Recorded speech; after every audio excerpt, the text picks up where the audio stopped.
Hi everyone.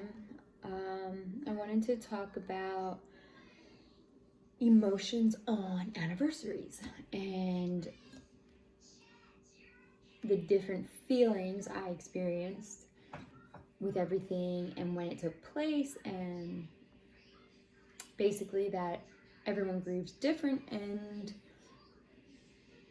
what I'm about to say, I guess, makes sense for people, maybe.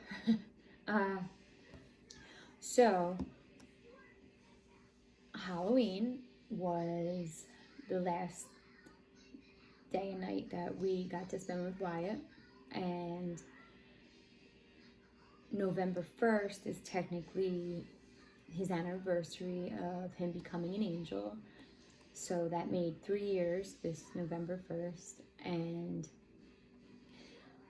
October 31st always just seems deeper, like a deeper grieving day, because it all happened that night. I didn't know what time it was, and it just feels like it was just still that day. So we have a harder time on that day, so we don't do anything. We don't have people over. We ask that it's quiet that day, and luckily our 4-year-old, he still doesn't really know what Halloween is. He might have learned a little bit this year about it, but luckily we had COVID, and we didn't go trick-or-treating, and he didn't want to. He didn't ask about it, so it's kind of helpful for this year because we weren't ready. And maybe next year, and if we're not, we always think that if we feel ready, even if we don't want to be the one to do it, we could ask family or friends to come and go out with them. So there's options, and we think about them. We just, when we're ready, we will let everyone know that. That's how we feel about that. So prior to Halloween, I had a big meltdown. I want to say like that Wednesday. So a few days before the weekend came, I let out all those emotions by myself one night, and it took, it's like you're so drained after that, you just want to go to bed. And luckily for me, it was time for bed, but it helped with the weekend, I feel like. So Halloween, my emotions were there. I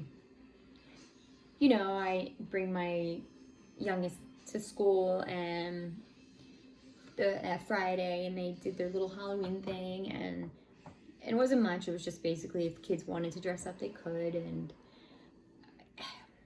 it was a little hard to see that. I just kind of focused on him and dropping him off and leaving. But, that lump is just there. You're like, whew. So that was that. So then Halloween was just quiet. We put out candy at the end of the street with a little light, and I had a little shock-a-ham pumpkin my sister made for me that we lit up in the window for everyone to see. Sometimes we carve out his name in pumpkins, but we didn't do that this year. We just, for some reason this year, we both are feeling like we just don't have the energy for a lot. So I'm kind of glad we're on the same page, but it's, in a way, it's like, it's hard, but we figure it out, right? So that was that day. The first, I was calm. I felt okay. I took my youngest out to get lunch with my mom and my sister, and then we came back, and his grandmom came in from Florida, so it was nice to have people that day for me. Not sure how my fiance felt, but he kind of just wanted to stay home, but he knew we were going to have company anyway, so we're okay with that on the first. So that was a lighter day, it was fine. Cash was excited to see his family, and so were we, so that was fine. Then, now see, so it's the last day, it's Halloween. The first is his angelversary. And then a week later is Wyatt's birthday. So it's a lot. It's a lot in 2 weeks to kind of take in. So that week coming up to his birthday, I had things planned. So I'm staying busy, getting the house ready. We always have people over for his birthday. We send up beautiful, environmental friendly Chinese lanterns, and we light up the sky. We did it at sunset this year and it looks so pretty, and it just feels special, you know. It's like, I know he's smiling down and I love that. And then we came back and we sing and we just eat and everyone hangs out, and it's nice. A lot of people always come out for that, and it's very special. And this year I wasn't sure if, I know with COVID it's scary and I get it, but people, they still show up, and we made sure we did it right. We had a fire pit going outside and it was nice. It was very nice.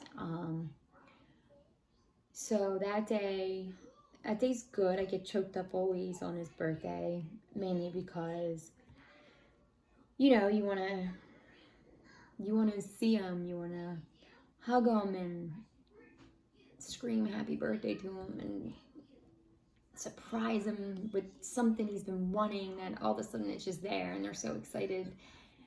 So to not be able to do that, you have to, well, you don't have to, but I have to find things to do to make up for that. So that's why I still continue to have a birthday party for my child. Wyatt turned 8 this year, and you know, I love doing that. We start our toy drive on his birthday at our house, and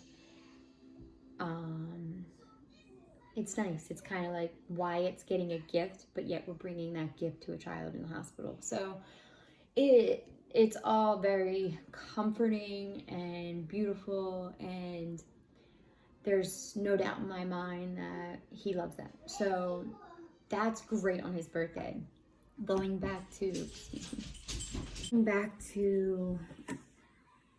White's anniversary of becoming an angel is something I struggle with, trying to find a way to celebrate, mainly because I feel like I haven't found anything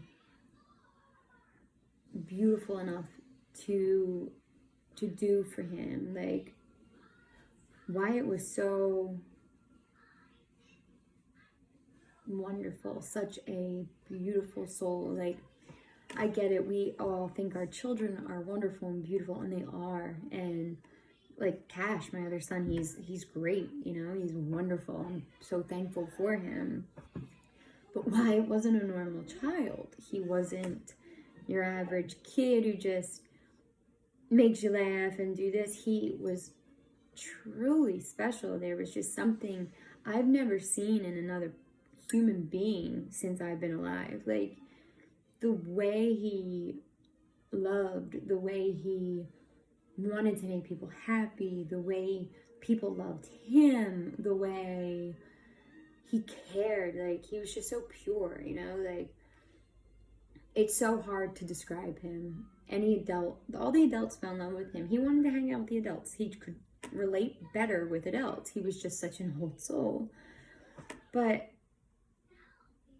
that beauty he gave to this world, I don't know how to celebrate that. I don't know how to make it that special.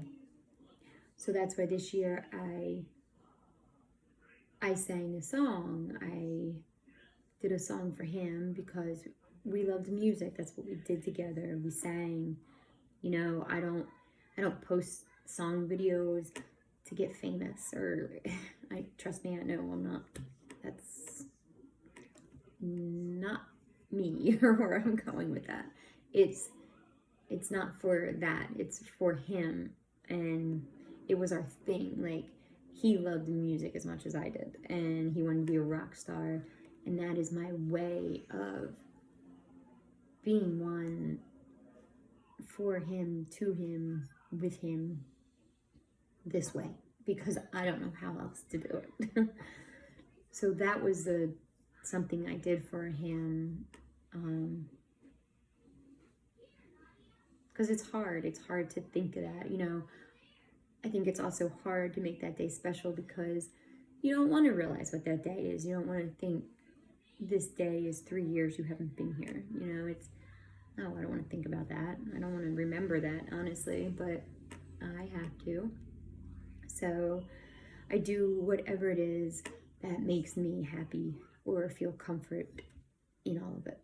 And I just decided to share it with all of you because I hope that there's something maybe that I do or say that someone else watching this is just going to be like, wow, that's a great idea. I would love to do that for my child. Or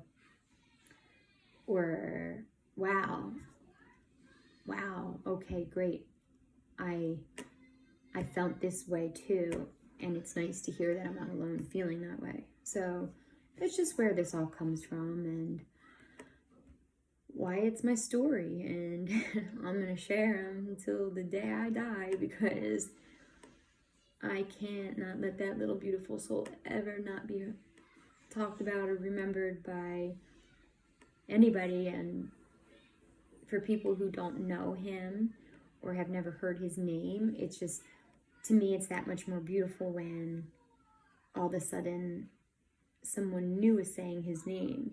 Like with our toy drive that we started on his birthday, I've had so many new people this year want to be involved in it or contribute to it in some way, and it just makes us smile because we think like that's just that many more new people who now know his little face and his name. And no, they didn't get to meet him, but it's something, you know, and it feels good just to do that. So all my rambling right now is leading down to anniversaries come and you might not cry. You might be smiling that day and sit there and think, what's wrong with me? Oh my God, am I a bad mom? I'm not crying right now. I feel okay. I feel guilty now. Like all these thoughts and emotions start going through you. But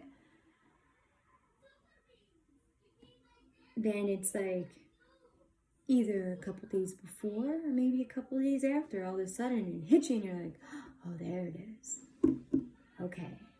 So it was there, just didn't come out yet.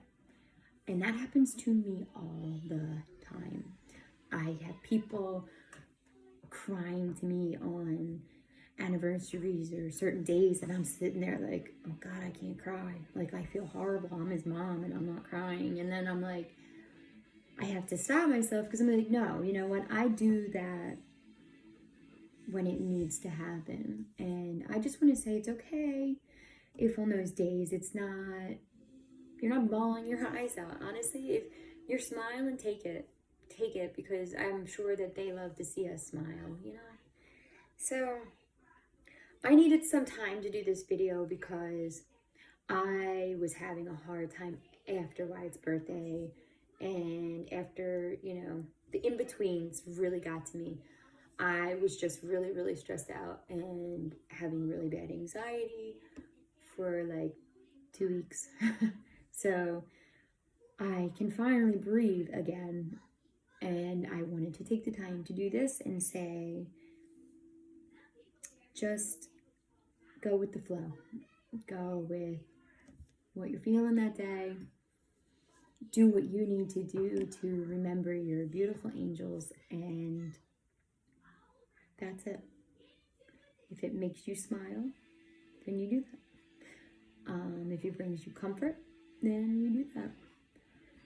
So that was my long talk. I hope I helped somebody along the way, or I gave you an idea with lanterns or toy drives or whatever it is. But thank you for listening. Please like and subscribe my page if I'm helpful to you or someone you may know. Stay safe. God bless. And always remember, I will have in the link, the comments below. You can reach out to me on here through comments or my Instagram page, which I will post, and also we have a website, so you can reach out there through email if you subscribe to our email page. Whatever you prefer to do, I am always here. Good days, bad days, I'll get to you at some point, and we'll talk whatever you need to talk about.